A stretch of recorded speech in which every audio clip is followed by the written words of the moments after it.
നിലവിലെ പാകിസ്ഥാൻ പ്രധാനമന്ത്രി ഷഹബാസ് ഷെരീഫ്. ഇപ്പോഴിതാ തന്റെ സ്വന്തം പേര് വച്ച് വാതുവച്ചിരിക്കുകയാണ് അദ്ദേഹം. പുരോഗതിയിൽ പാകിസ്ഥാൻ ഇന്ത്യയെ മറികടന്നില്ലെങ്കിൽ എന്റെ പേര് ഷഹബാസ് ഷെരീഫ് എന്നല്ല എന്നാണ് അദ്ദേഹം ശനിയാഴ്ച പ്രഖ്യാപിച്ചിരിക്കുന്നത്. ഷഹബാസ് ഷെരീഫിന്റെ പുതിയ പ്രഖ്യാപനവുമായി ബന്ധപ്പെട്ട വീഡിയോ ദൃശ്യങ്ങൾ ഇപ്പോൾ വൈറലാണ്. ദേരഗാസി ഖാനിൽ ഒരു പൊതു റാലിയിൽ സംസാരിക്കുമ്പോഴാണ് അദ്ദേഹം ഇത്തരത്തിലൊരു പ്രസ്താവന നടത്തിയിരിക്കുന്നത്. ഇതുകൂടാതെ തന്റെ പ്രസംഗത്തിൽ പാകിസ്ഥാനു വേണ്ടി നിരവധി വികസന പദ്ധതികൾ പ്രഖ്യാപിക്കുകയും പാകിസ്ഥാന്റെ വികസനം മെച്ചപ്പെടുത്തുന്നതിനുള്ള തന്റെ പ്രതിബദ്ധത ആവർത്തിക്കുകയും ചെയ്തിരുന്നു. വിദേശ വായ്പകളെ ആശ്രയിക്കുന്നത് കുറയ്ക്കുന്നതിലൂടെയും ആഗോളതലത്തിൽ സാമ്പത്തിക നില ഉയർത്തുന്നതിലൂടെയും പാകിസ്ഥാനെ സ്വയം പര്യാപ്തമാക്കുക എന്നതാണ് തന്റെ ലക്ഷ്യമെന്നാണ് അദ്ദേഹം ഊന്നിപ്പറഞ്ഞത്. അയൽ രാജ്യമായ ഇന്ത്യയെ മറികടക്കാനുള്ള അദ്ദേഹത്തിന്റെ അഭിലാഷം ഒട്ടും ചെറുതല്ല. ഞങ്ങൾ പാകിസ്ഥാനെ ഒരു മഹത്തായ രാഷ്ട്രമാക്കി മാറ്റുകയും ഇന്ത്യയെക്കാൾ മുന്നേറുകയും ചെയ്യുമെന്നാണ് അദ്ദേഹം ആവേശത്തോടെ പ്രസംഗിച്ചത്. താൻ അധികാരമേറ്റപ്പോൾ പണപ്പെരുപ്പം 40% നിന്ന് ഇന്ന് വെറും 2% കുറഞ്ഞുവെന്നാണ് ഷഹബാസ് ഷെരീഫിന്റെ അവകാശവാദം. ഔദ്യോഗികമായ യാതൊരു തെളിവുകളുടെയും പിന്തുണയില്ലാതെയാണ് അദ്ദേഹം ഇത്തരത്തിലൊരു അവകാശവാദം നടത്തിയത്. സോഷ്യൽ മീഡിയയിൽ വളരെ വേഗത്തിലാണ് സ്വന്തം പേര് വാതുവെച്ചുകൊണ്ടുള്ള ഷഹബാസ് ഷെരീഫിന്റെ വീഡിയോ ദൃശ്യങ്ങൾ വൈറലായത്. അദ്ദേഹത്തിന്റെ പരാമർശം സോഷ്യൽ മീഡിയയിൽ അതിവേഗം ശ്രദ്ധ നേടിയെങ്കിലും പലരും ഒരു തമാശയായാണ് അദ്ദേഹത്തിന്റെ പരാമർശത്തെ ഏറ്റെടുത്തിരിക്കുന്നത്. സംശയത്തോടുകൂടി ആ പ്രസ്താവനയെ നോക്കിക്കാണുന്നവരും കുറവല്ല.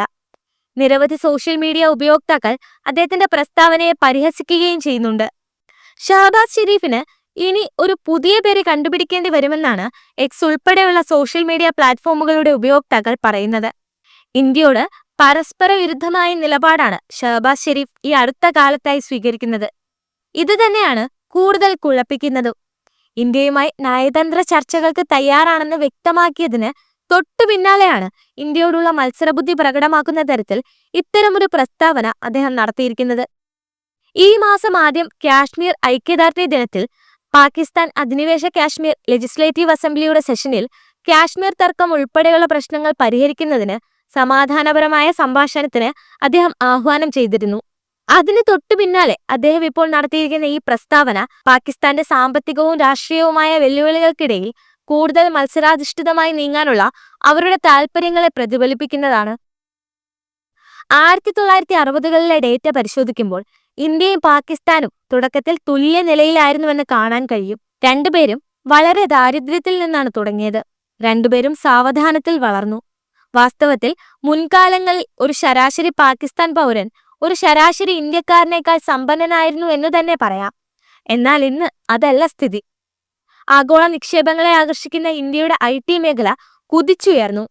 രാജ്യം വലിയ രീതിയിൽ തന്നെ വളർച്ച കൈവരിച്ചു. എന്നാൽ പക്ഷേ പാകിസ്ഥാന്റെ വളർച്ച സ്തംഭിച്ചു എന്ന് തന്നെ പറയാം. പാകിസ്ഥാനിലെ മുഷറഫ് ഭരണകൂടം പുരോഗതിക്ക് പകരം തീവ്രവാദത്തെ പ്രോത്സാഹിപ്പിക്കുന്നതിനാണ് കൂടുതൽ ശ്രദ്ധ കേന്ദ്രീകരിച്ചത്. അങ്ങനെയായപ്പോൾ സ്വാഭാവികമായി പാകിസ്ഥാൻ പിന്നോട്ടു പോയി. എന്നാൽ പിന്നീട് ഇങ്ങോട്ട് ആ വിടവ് വർദ്ധിച്ചുകൊണ്ടേയിരുന്നു. 2024 ഇന്ത്യയുടെ പ്രതിശീർഷ GDP ഏകദേശം $2,700 ആയിരുന്നു. അതിൽ പക്ഷേ അഭിമാനിക്കാൻ ഒന്നുമില്ല. വികസിത രാജ്യങ്ങളുമായി താരതമ്യപ്പെടുത്തുമ്പോൾ ഇത് വളരെ മോശം നിലയിലാണ്. എന്നാൽ ഇത് പാകിസ്ഥാനേക്കാൾ ഏകദേശം 70% കൂടുതലാണെന്നുള്ളതും ഓർക്കണം.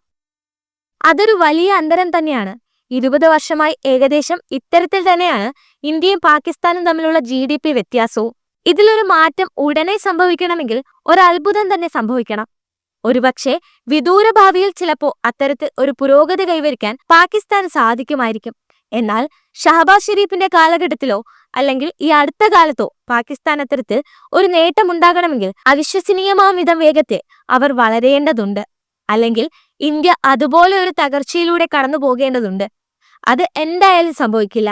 അന്താരാഷ്ട്ര നാണയനിധി IMF ഈ വർഷം ഇന്ത്യ 6.5% വളർച്ച കൈവരിക്കുമെന്നും പാകിസ്ഥാൻ 3.2% വളർച്ച കൈവരിക്കുമെന്നും പ്രവചിച്ചിട്ടുണ്ട്. അതായത് രണ്ട് രാജ്യങ്ങളും തമ്മിലുള്ള അകലം കൂടുതൽ വിശാലമാകുന്നുവെന്നാണ് കണക്കുകൾ പറയുന്നത്. ഈ ഡേറ്റയുടെ എല്ലാം അടിസ്ഥാനത്തിൽ ഷഹബാസ് ഷെരീഫിന്റെ പ്രസ്താവനകൾ പരിശോധിക്കുമ്പോൾ ഒരു കാര്യം വ്യക്തമാണ്. അദ്ദേഹത്തിന് താൻ എന്താണ് സംസാരിക്കുന്നതെന്ന് ഒരു ധാരണയുമില്ല. ഇന്ത്യയെ മറികടക്കാൻ പാകിസ്ഥാന് ഒരുപാട് കാര്യങ്ങൾ ചെയ്യാനുണ്ട്. ഇന്ത്യയെ മറികടക്കുക എന്നതിൽ കാര്യമില്ല. നിലവിൽ പാകിസ്ഥാൻ ഭരിക്കുന്ന രീതിയിൽ അത് എന്തായാലും സാധ്യമല്ല എന്നതാണ് സത്യം.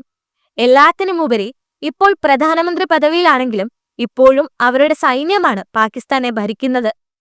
പഴയ പാകിസ്ഥാൻ പ്രധാനമന്ത്രിയായിരുന്ന മുഷറഫിന്റെ കാലത്തെ പോലെ ഇത് അത്ര പരസ്യമല്ലെങ്കിലും ഇപ്പോഴും അങ്ങനെ തന്നെയാണ് സ്ഥിതിഗതികൾ. പാകിസ്ഥാൻ അതിന്റെ അടിസ്ഥാനപരമായ പോരായ്മ മാറ്റിയില്ലെങ്കിൽ അവർക്ക് ഒരിക്കലും പുരോഗതിയിലേക്ക് എത്താൻ കഴിയില്ലെന്നതാണ് വ്യക്തമായ കാര്യം.